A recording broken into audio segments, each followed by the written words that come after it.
ഓ, ഇനി ഒരു ചക്കയും ഒരു മാങ്ങയും കൂടെ കിട്ടിയെങ്കിൽ ഈ വർഷത്തെ വിഷുക്കണി പൊളിയാക്കാരോ. എന്റെ കൃഷ്ണ. ആരാ ആ കയ്യിലിരിക്കണെങ്കിൽ തന്നെ തരാനല്ലോ. ഞാൻ കടയിൽ നിന്ന് വാങ്ങിച്ചത് പൈസ കൊടുത്ത് വിഷുവിന് വാങ്ങിച്ചത് തരാനല്ലോ. വിഷുവിന് വാങ്ങിച്ചത് എടോ ഒരു 5000 രൂപ അടിച്ചു കൊടുത്തേ. 5000 എന്തിന്?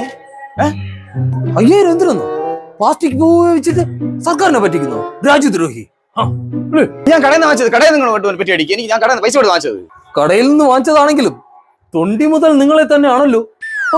ഈ ബിജുവിനെ പഠിപ്പിക്കാൻ എനിക്കല്ലേ ഞാൻ കോടതി കയറ്റി രണ്ടുപേരെയും. നിയമമൊക്കെ അറിയാം സാറിന്. അപ്പോഴേ 2 പൂ ഉപയോഗിച്ചിട്ടുണ്ട്. 5 5 10 10000 രൂപ അടച്ചേക്ക് കേട്ടോ. 10000 എന്തിന്? അതെ 10000 രൂപ പിടിച്ചോ. അപ്പോ ഹാപ്പി വിഷു. കോടതി കയറി ഇറങ്ങിക്കോളൂ. ഇനി അവന്റെ ജമ്പത്തവ കണിയാണു. എന്തിനാണ് എന്റെ ആളുടെ അന്നത്തെ പോലെ നിൽക്കുന്നത്?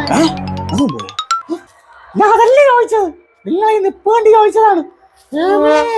നിങ്ങൾ വന്നാ ഇവിടെ? ഞാൻ പ്ലാസ്റ്റിക് എടുക്കാൻ. പ്ലാസ്റ്റിക് എടുക്കാൻ ഇവിടെ പ്ലാസ്റ്റിക് ഒന്നുമില്ല. പിന്നെ ഇതെന്താ കൈ പ്ലാസ്റ്റിക് അല്ലേ? പൈസ കൊടുത്ത് 10000 രൂപ വാങ്ങിച്ചത്. 10000 രൂപ ആ ഗിരിജാക്കന്റെ കടയിൽ ഇത് 60 വരികയുള്ളൂ. ഇതാണ് ഇനി പ്ലാസ്റ്റിക് നമ്പർ എടുത്തോണ്ടോ? ഹരിതേക്കനെ പറ്റിക്കാൻ നോക്കണേ. ഹരിതേക്കനെ പറ്റിക്കാൻ നോക്കൂല, മനസ്സിലായോ? പലരും പറ്റിക്കാൻ ശ്രമിച്ചിട്ടുണ്ട്. എല്ലാവരും കൃത്യമായിട്ട് 50 രൂപ വാങ്ങിച്ചോണ്ടേ ഞാൻ പോയിട്ടുള്ളൂ. 50 രൂപ തന്നില്ലെങ്കിൽ നിങ്ങൾ എന്ത് ചെയ്യും? തന്നില്ലെങ്കിൽ ഞാൻ കോടതി കയറ്റും, മനസ്സിലായോ? പഞ്ചായത്തിനെ പറ്റിച്ചതിന് എത്ര രൂപ മര്യാദക്ക്? അങ്ങനെ വിഷു ആയിട്ട് 10050 രൂപ കോടതിയിൽ അടയ്ക്കണം.